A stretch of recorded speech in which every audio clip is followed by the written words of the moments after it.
Olá, essa é a apresentação, meu pitch, em relação ao TCC, que seria a pós em terapia cognitivo-comportamental pela Faculdade Descomplica. Eu trago já um estudo de caso para iniciar a apresentação do meu pitch, falando das duas vertentes preponderantes da abordagem psicológica realizadas na terapia.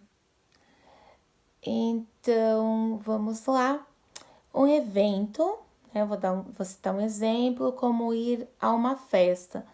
Pela abordagem cognitiva, que é o sujeito explicando, ele dá desculpa, né, de que ele é desajustado e que ele não vai saber o que fazer nesse contexto de ir a uma festa.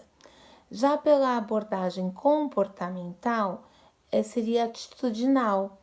O que esse sujeito faz se vendo numa situação de impasse? Ele geralmente dá uma desculpa e não vai à festa, né? Então, a diferença entre desses dois, um é o sujeito ser desajustado, se reconhecer desajustado e não saber o que fazer, ficar inapto à situação. A outra, ele procura uma ação, o comportamental procura uma ação. E ele dá uma desculpa qualquer para não ir à festa, para evitar o conflito. E esse é um momento que gera muita emoção, a emoção aí que é gerida neste momento é de tensão e de grande ansiedade por parte do cliente e do paciente, do cliente e paciente, né? Então, o modelo cognitivo, ele tem a crença central, né? Uma crença central que ele estabelece, um paradigma que o sujeito estabelece para ele mesmo. Por exemplo, eu sou incompetente. Ele acredita que ele não é competente. Aí ele parte dessa crença central por uma crença intermediária, se julgando incapaz de realizar, se julgando incapaz de realizar uma atividade num contexto de sala de aula, por exemplo, e se julga burro para determinada ação. E o pensamento automático que ele tem é que ele não vai aprender, nunca vai conseguir aprender aquilo, que ele nunca vai ser capaz, né? E como consequência dessa crença que ele traz, emocionalmente ele sente uma tristeza latente. No psicológico, né? Aliás, no fisiológico, perdão, é um descontentamento muito grande, né? Na questão dele se sentir que não está se encontrando, que é incapaz. E o comportamental, nesse contexto, ele prefere sair da sala de aula. Ele não faz enfrentamento com a situação que deixa com que esse sujeito, esse cliente, esse paciente fique numa saia justa. Ele, como ele não vai saber lidar com a situação, ele prefere abortar a situação e sair de cena, sempre. O modelo cognitivo comportamental é como eu havia explicado, né? São as ações que ele comete em relação ao evento, como rememorando aí o evento da festa, né? Inventar a desculpa que ele dá para que ele dizer que ele não pode ir à festa por qualquer motivo aleatório, porque ele vai se sentir deslocado. E nesse contexto, a tensão e a ansiedade sempre são preponderantes. É importante a gente destacar a postura do terapeuta, né? O terapeuta e o psicólogo, ele tem que buscar meios de minimizar o sofrimento desse cliente-paciente. E dessa forma, a escuta tem que estabelecer de forma empática uma audição que não seja punitiva, possibilitando arguições reforçadoras. que são essas arguições reforçadoras, né?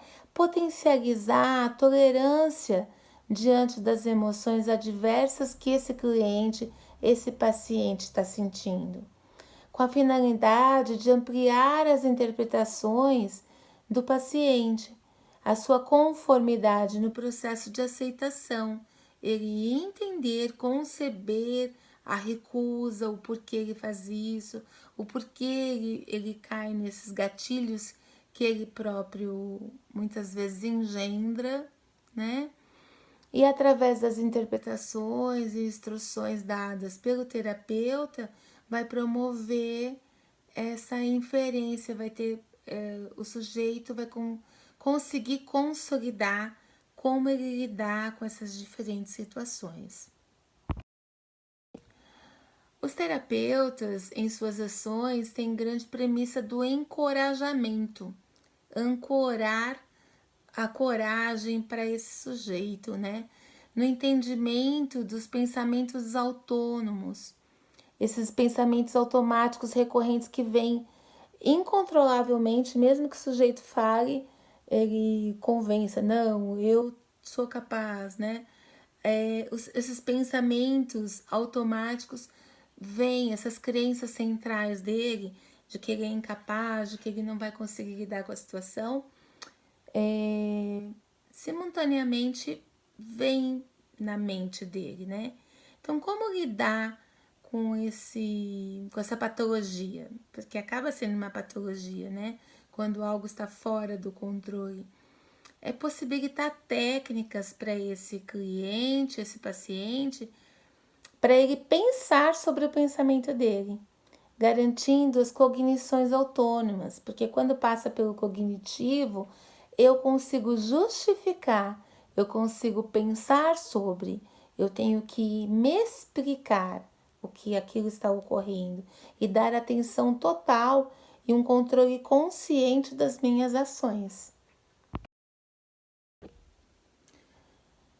Como distorções cognitivas, a gente pode citar exemplos da inferência arbitrária, a abstração seletiva, que seria o filtro mental, a magnificação ou minimização, a personalização, o pensamento dicotômico, que é aquele de acreditar que as pessoas são o que são e pôr rótulos nelas e o sujeito não consegue flexibilizar, né? Os pensamentos catastróficos e uma fase também, fases da psicoterapia, é importante citar que nós temos 4 fases, né?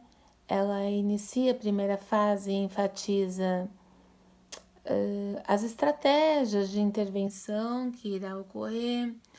Já na segunda fase, nós terapeutas, né, buscamos uma normalização das emoções desse sujeito que estava num ápice de ansiedade ou níveis depressivos, né? Na terceira fase, a gente enfatiza uma intervenção em nível mais estrutural, não é? E a quarta fase, as várias técnicas aí que a gente pode promover, né? O próprio gerenciamento das emoções, os pontos, a relativização, né? E fazer com que o sujeito, o paciente, não caia, não recaia, não caia em não tenha recaídas, né? Promover a prevenção desse processo, que seria a quarta fase, em que ele já está consolidado, conseguindo gerenciar suas próprias emoções. Os transtornos indicados para se procurar uma terapia cognitivo-comportamental seria depressão, transtornos de ansiedade, transtornos alimentares, abuso de substâncias e de álcool, transtorno de personalidade, o transtorno psicótico, né, a esquizofrenia, transtornos delirantes, transtorno bipolar, o transtorno de déficit de atenção de hiperatividade, que é o TDAH, uma dor crônica que o sujeito tenha. E eu trouxe também essa tabelinha das técnicas cognitivas comportamentais, que é uma relação entre o terapeuta e o paciente que trabalham juntos. Então eles vão mapeando, né? Tanto o terapeuta quanto o paciente vai mapeando a técnica que foi abordada, né? Esse RPD, que é o registro de pensamentos automáticos disfuncionais. Que pensamento automático veio na sua mente?